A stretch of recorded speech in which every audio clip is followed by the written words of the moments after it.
Eles me proíbem de fazer divulgação. E eles mesmos fazem mesmo. Isso é uma coisa que meio complicada. Mas ele pode fazer de volta pra gente. Não, claro, é. Eu dependo disso. E agora todo mundo dá uma de rebelde e fazer um Instagram que não tem ninguém fazendo nada, eu faço. No Instagram bota sua barraquinha e acabou. Não, a barraquinha minha eu não posso botar, eu posso botar o clube. Aí na hora aqui a gente faz esse trabalho. Ali o meu filho tá nela.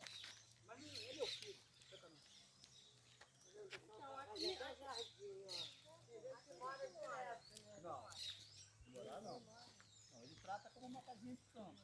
A gente mora em Cabo Frio. Vem sempre. Filho, eu posso mostrar pra ele rapidinho aí? Banheiro é ótimo. Isso. Banheiro é maravilhoso. De volta.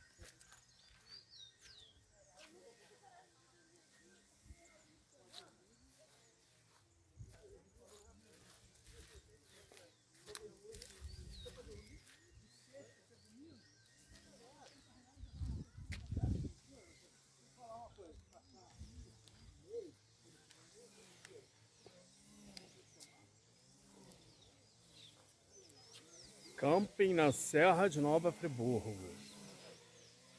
Muito show. Vale muito a pena, hein? Passar um final de semana aqui. Bom.